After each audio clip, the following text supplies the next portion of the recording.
Hello दोस्तों, आज हम देखेंगे सीडीपी का पार्ट 2, जिसमें है कि नवजात शिशु का शरीर यानी नवजात शिशु के शरीर में क्या विशेषता होती है वही देखेंगे। जैसे देखिए, जो नवजात शिशु होता है उसका दांत नहीं होता, हड्डियां कितनी होती है तो बालक और बालिका में हड्डियां की संख्या 270 होती है। अब यहाँ पे दिया है कि भार कितना होता है, नवजात शिशु का भार कितना होता है तो लगभग 7.15 पाउंड, या किग्रा में देखेंगे तो होता है 3.2 किग्रा। बालिका का कितना होता है तो बालिका का 2 पॉइंट कम होता है, 7.13 पाउंड होता है, और किग्रा में भी 200 ग्राम कम होता है, यानी 3 किग्रा बालिका होती है। अब यहाँ देखिए लंबाई में भी अंतर होता है। समानतः देखा जाता है कि बालकों से 1/2 मतलब आधा इंच छोटी बालिका होती है, यानी इसकी लंबाई में अगर देखा जाए सेमी में तो 50 से 51 होता है, और लगभग कितने इंच की होते हैं 20 इंच की। समझ में आया। अब मांसपेशिया की बात करते हैं तो मांसपेशिया में शरीर के कुल भाग का 23% होता है। नवजात शिशु में जितना शरीर होता है उसका 23। अब यहाँ पे दिया है सिर व मस्तिष्क, यानी सिर और मस्तिष्क कितना होता है तो शरीर के कुल लंबाई का 1/4 भाग क्या होता है शरीर और मस्तिष्क। अब एक देखते हैं शैशवावस्था में शरीर में विकास, यानी शरीर में विकास कैसे होता है शैशवावस्था में, यही देखेंगे। ये सबसे महत्वपूर्ण है। पहले शैशवावस्था, बाल्यावस्था और किशोरावस्था, तीनों अवस्था को एक साथ समेटेंगे और कैसे कैसे विकास होता है ये बताएंगे। देखिए, इसमें भार कैसे मतलब बढ़ता है शैशवावस्था में, तो जन्म के समय आपको पता है कि 7 से 8 पाउंड होता है, 6 माह में 2 गुना हो जाता है, 1 माह में 3 गुना होता है, यानी 1 माह में कितना हो जाता है 3 गुना हो जाता है, 1 माह में 3 गुना। अब देखिए ये तो भार था। अब लंबाई में वृद्धि कैसे होती है, जन्म के समय आप पीछे पढ़े हैं कि 50 से 51 होता है, ठीक। उसके बाद 1 वर्ष में कितना लंबाई बढ़ जाती है तो 1 वर्ष में 27 से 28 इंच हो जाता है। वहाँ पे दिया था मतलब सामान्य रूप से जब बालक पैदा होता है तो 20 इंच होता है, दूसरे वर्ष में 31 से 32 इंच हो जाता है, और 6 वर्ष में 40 से 44 इंच बढ़ जाता है। सिर व मस्तिष्क का भार क्या होता है तो इसमें भी वृद्धि होती है। जैसे जन्म के समय कुल शरीर का 1/4 भाग होता है, और भार में क्या होता है कि वृद्धि, तो भार क्या होता है जन्म के समय 350 ग्राम, और 6 वर्ष में क्या होता है 1 किलो 250 ग्राम हो जाता है। और मांसपेशियाँ कैसे बढ़ती है, जन्म के समय कुल शरीर का 23% होता है, लेकिन 6 माह में शरीर का कितना परसेंट हो जाता है तो शरीर का 25% हो जाता है, कितना 25%। अब देखते हैं दांत की विशेषता क्या बता रहा है कि जन्म के समय दांत नहीं होते, ये पता है। 6वें या 7वें माह में दूध के दांत निकल आते हैं, और 4 वर्ष में सभी दूध के दांत निकल आते हैं। कितने वर्ष में 4 वर्ष में। देखते हैं, देखिए 4 वर्ष में दूध के दांत निकल आते हैं, और देखिए 5 से 6 वर्ष में अस्थायी दांत निकलने लगते हैं। 4 वर्ष के बाद दांत जो दूध के दांत होते हैं टूट जाते हैं, और 5 से 6 वर्ष में अस्थायी दांत निकलते हैं। हड्डियों की बात करें तो जन्म के समय कितना हड्डियाँ होती है शैशवावस्था में 270 गो कोमल तथा लचीला होती है। और निर्माण के समय मतलब हड्डियों का निर्माण के लिए कौन सा उपयोगी है तो कैल्शियम, फास्फोरस और खनिज पदार्थ अवस्थित प्रक्रिया है। अब देखिए किस शैशवावस्था तो हो गया। अब बाल्यावस्था में बालक के शरीर का विकास या स्वरूप कैसा होता है ये देखते हैं। देखिए बाल्यावस्था और किशोरावस्था में अंतर क्या है। जैसे बाल्यावस्था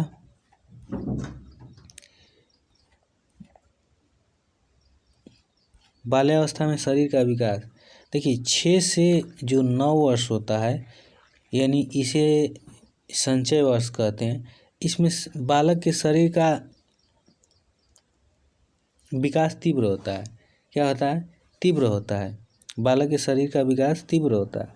और 9 से 12 वर्ष में जो बालक का शरीर का विकास होता है थोड़ा धीमी हो जाता है। क्या हो जाता है? धीमी गति से हो जाता है। उसके बाद अब देखते हैं बाल्यावस्था में शरीर का विकास कैसे होता है। बाल्यावस्था में शरीर का विकास शैशवावस्था में देखे थे। अब बालिकाओं का भार बालक से अधिक हो जाता है। बालिकाओं का भार जो होता है बालक से अधिक हो जाता है। 12 वर्ष के अंत तक कितना? 80 से 95 पाउंड के हो जाते हैं। अब लंबाई में क्या होता है? लंबाई जो होती है धीमी गति से बढ़ती है।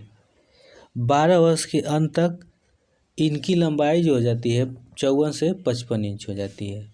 और हड्डियां देखा जाए तो बाल्यावस्था के अंत तक 270 से बढ़कर कितना? 350। पहले शैशवावस्था में 270 था, अब बाल्यावस्था में हड्डियों की संख्या 350 हो गया। कितना हो गया? 350 हो गया। अब देखिए दांत की बात करते हैं। तो दांत क्या होता है? 6 वर्ष तक दूध के दांत गिरना तथा अस्थायी दांत निकलना प्रारंभ हो जाता है। कब? बाल्यावस्था में। अब 12 वर्ष के अंत तक सभी 24 से 28 अस्थायी दांत निकल जाते हैं। कितने दांत? 24 से 28 दांत निकलना प्रारंभ हो जाते हैं। अब देखिए सिर व मस्तिष्क शरीर के कुल भाग का 95% विकास हो जाता है। कितना? 95%। किस अवस्था में? बाल्यावस्था में। अब देखिए मांसपेशियाँ जो होती है शरीर के कुल भाग का 35%। कितना? 35%। उसमें कितना था? उसमें था 25%। अब आगे देखते हैं। इसको आप एक नोट्स टाइप बना लीजिए और थोड़ी थोड़ी पॉइंट इसमें जो महत्वपूर्ण दिख रहा है आपको, महत्वपूर्ण तो सारे हैं, आप लिख सकते हैं। देखिए अब बाल्यावस्था हो गया। अब किशोरावस्था के शारीरिक विकास कैसे होता है ये देखते हैं। देखिए किशोरावस्था के शारीरिक विकास कैसे होता है ये देखिए आप। जैसे किशोरावस्था में शारीरिक विकास का स्वरूप कैसा होता है? तो लंबाई में तीव्र वृद्धि होती है। क्या होता है? लंबाई में तीव्र वृद्धि होती है, बालक हो या बालिका हो। लेकिन इसमें अंतर क्या है? बालक जो होता है 18 वर्ष के बाद वृद्धि होती है, लेकिन बालिका होती है तो 16 वर्ष के बाद वृद्धि हो जाती है। अंतर क्या है? यानी बालिका का तेज वृद्धि होता है मतलब कम समय में, और बालक का 2 साल बाद वृद्धि होती है। अब आते हैं हड्डियों की बात। तो स्थिरीकरण की प्रक्रिया पूर्ण हो जाती है। मांसपेशियाँ देखते हैं तो कुल शरीर के 45% मांसपेशियाँ हो जाती है। देखिए आप इसको देख लीजिए एक बार। मांसपेशियाँ 25% शैशवावस्था, 35% बाल्यावस्था और 45% किसका? किशोरावस्था। अब देखते हैं भार में क्या बता रहा है कि भार में देखिए भार जो होता है बालकों का भार बालिका से अधिक होता है। भार जो होता है बालकों का भार बालिका से अधिक होता है। देखिए सिर व मस्तिष्क पूर्ण विकास हो जाता है और कितना का हो जाता है? 1200 से 1400 ग्राम हो जाता है। 1400 ग्राम होता है। अन्य विकास ज्ञानेंद्रियों तथा कामेंद्रियों का विकास हो जाता है। आवाज़ में परिवर्तन हो जाता है। जैसे लड़कों का आवाज़ मोटा और लड़कियों का आवाज़ पतला हो जाता है। यही कहने का मतलब था उसका। अब देखते हैं शारीरिक विकास को प्रभावित करने वाले कारक कौन कौन से ऐसे कारक हैं जो शरीर को प्रभावित करते हैं। यहाँ से देखिए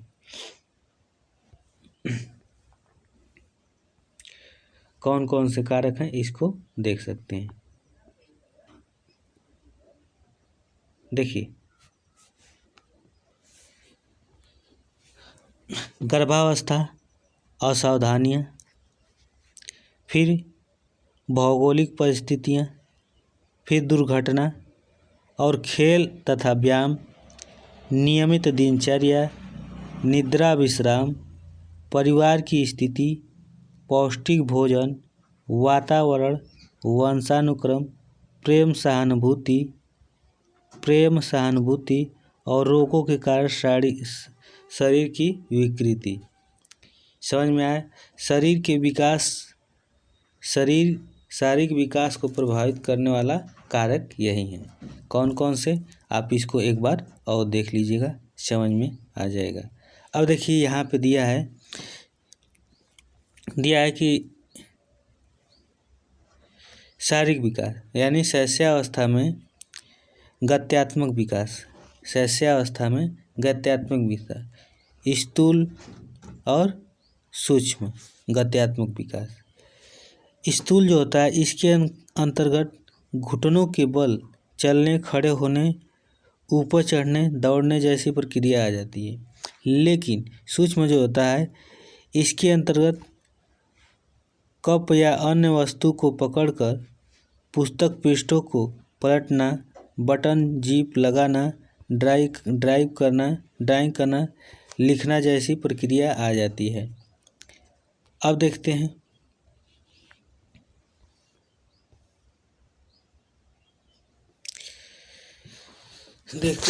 यहाँ पे क्या पूछा है। जैसे देखिए ये तो किशोरावस्था शैशवावस्था का था। अब बाल्यावस्था में देखिए क्या परिवर्तन आ जाता है, यहाँ से देख लीजिए। जैसे बाल्यावस्था में क्या होता है, आरंभिक बाल्यावस्था में क्या होता है, मूल गत्यात्मक विकास।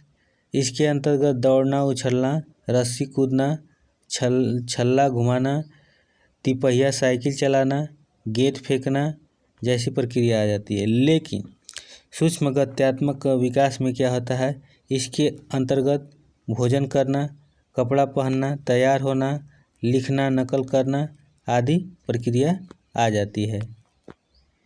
समझ में आया? अब देखिए यहाँ से अब थोड़ा सा ये क्वेश्चन है, 2-4 क्वेश्चन है, यहाँ से देख लीजिए। जैसे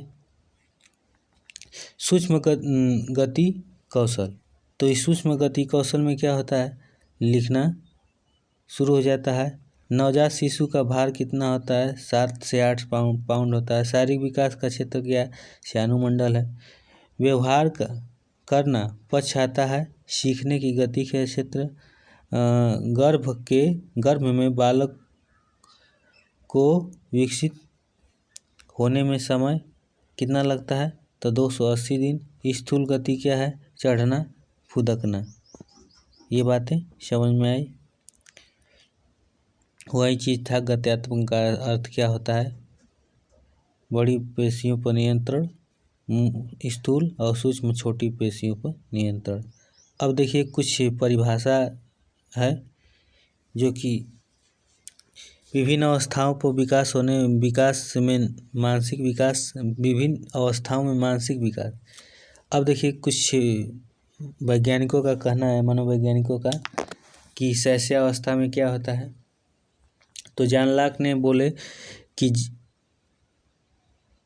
नवजात शिशु का मानसिक विकास कोरे कागज के समान होता है जिस पर अनुभव लिखा जाता है। क्या बोले कि नवजात शिशु का मस्तिष्क कोरे कागज के समान होता है जिस पर अनुभव लिखा जाता है। और वुडवर्ड के अनुसार मानसिक विकास 15 से 20 वर्ष की आयु में अपनी उच्च सीमा पर पहुंच जाता है।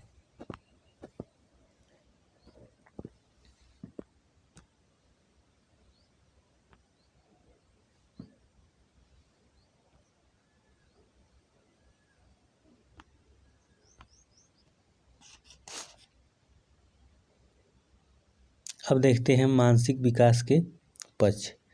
तो मानसिक विकास के कौन कौन से पक्ष हैं ये देखते हैं।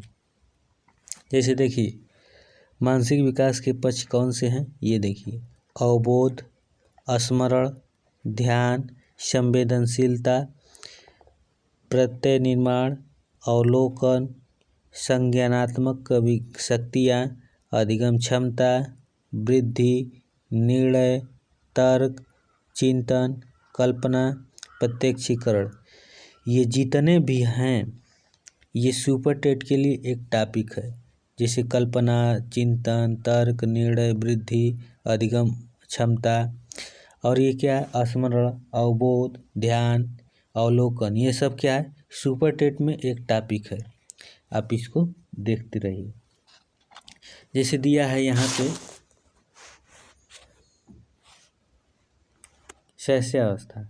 शैशवावस्था में मानसिक विकास कैसे होता है ये देखते हैं। देखिए शैशवावस्था में मानसिक विकास, देखिए पहले वर्ष में यानी पहले सप्ताह में बालक क्या करता है, छींकना, हिचकी कर लेना, दूध पीना, हाथ पैर हिलाना, रोना, चौंकना। और पहला माह में, ये पहला सप्ताह था, और पहला माह में क्या करता है, चिल्लाता है, पकड़ने की चेष्टा करता है। छठवां महीना में सब व्यंजकों का ध्वनि करना, आवाज़ तथा अनुकरण करने लगता है। 7 से 9 महीना इसमें क्या होता है, घुटने के बल चलना, सहारे से खड़े होना। कितने महीने में, 7 से 9 में। अब 10 से 1 वर्ष में, 10 माह से 1 वर्ष में बोलने का अनुकरण करना, कार्यों का अनुकरण और प्रयास करना। अब 2 वर्ष में क्या होता है, 2 वर्ष में क्या होता है, शब्द व छोटे वाक्य बोलना। 3 वर्ष में अपना नाम बताना, 5 से 7 शब्द के वाक्य बनाना, अंक का पहचान करना। अब 4 वर्ष में 10 तक गिनती, अक्षर लिखना और वस्तु को क्रम में रखना। 4 और 5 वर्ष में रंग पहचानना अथवा नाम लिखना। ये अब आपको ये पता चला कि 0 से लेकर 5 वर्ष तक क्या है, शैशवावस्था है। क्या है, शैशवावस्था है। अब देखते हैं शैशवावस्था समाप्त हुआ। अब बाल्यावस्था में मानसिक विकास कैसे होता है ये देखते हैं, यानी विकास के पक्ष। देखिए अब बाल्यावस्था आपको ये पता चलेगा कि 6 से लेकर 12 वर्ष तक बाल्यावस्था होता है। देखिए 6 वर्ष में क्या होता है, बालक का चित्र की समझ हो जाती है। 13 से 20 तक गिनती, सरल वाक्य में उत्तर देता है, सरल वाक्य का उत्तर देता है। अब 7 वर्ष में क्या होता है, छोटी घटनाओं का वर्णन करना, 2 वस्तुओं में अंतर करना, जटिल वाक्यों का प्रयोग करना। उसके बाद 8 वर्ष में क्या होता है, छोटे कहानी व कविताओं को याद करना, सरल समस्याओं को हल करना।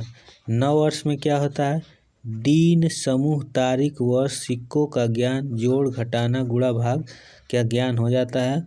और 10 वर्ष में क्या होता है, द्रुत गति से बोलना, दैनिक जीवन में कार्य करना, कार्य स्वयं करना। और 11 वर्ष में क्या होता है, तर्क, जिज्ञासा, निरीक्षण शक्ति का विकास। और 12 वर्ष में क्या होता है, वास्तविकता जानने का विकास, समस्या समाधान शक्ति का विकास होता है। अब देखते हैं, ये तो क्या था, शारीरिक बाल्यावस्था में मानसिक विकास। अब देखें किशोरावस्था, ये तो हो गया। अब किशोरावस्था में देखते हैं मानसिक विकास कैसे होता है। शैशवावस्था देख लिए, किशोरावस्था देखते हैं। किशोरावस्था कब से है, तो किशोरावस्था 12 से 18 वर्ष। कितना, 12 से 18 वर्ष। ये देखिए मानसिक विकास, मानसिक योग्यता में वृद्धि, रुचि का विकास हो जाता है। किशोरावस्था मानसिक विकास, सीखने की क्षमता का विकास हो जाता है। अब वृद्धि का बुद्धि का विकास, अब देखिए, चिंतन शक्ति, तर्क शक्ति, ध्यान शक्ति, भाषा का विकास, यानी चिंतन शक्ति का विकास, तर्क शक्ति का विकास, ध्यान शक्ति का विकास, भाषा का विकास, कल्पना शक्ति का विकास, स्मरण शक्ति। ये देखिए, ये टॉपिक सबसे महत्वपूर्ण है क्योंकि सुपर टेट में सिलेबस में है, कल्पना, रुचि, ये सब है। अब देखिए, मानसिक विकास को प्रभावित करने वाले कारक कौन कौन से हैं, इसके बारे में जानते हैं। देखिए, ये तीनों अवस्था में आता है। पहले तो माता पिता की शिक्षा, पहला पॉइंट यही होगा कि माता पिता की शिक्षा। फिर वंशानुक्रम, जीवन का, परिवार का वातावरण जैसा रहेगा वैसा मानसिक विकास होगा। परिवार की आर्थिक समस्या, उचित प्रकार की शिक्षा, और विद्यालय, शिक्षक और शारीरिक स्वास्थ्य, समाज जैसा समाज रहेगा वैसा सीखेगा, और सामाजिक स्थिति, जैसी समाज की स्थिति रहेगी वैसे सीखेंगे। अब हम अगला वीडियो में, ये तो दूसरा डे है, मतलब दूसरा डे है, अब तीसरा वीडियो तीसरे डे में डालेंगे। इसलिए अगर आपको अच्छा लगे तो चैनल को सब्सक्राइब कीजिए।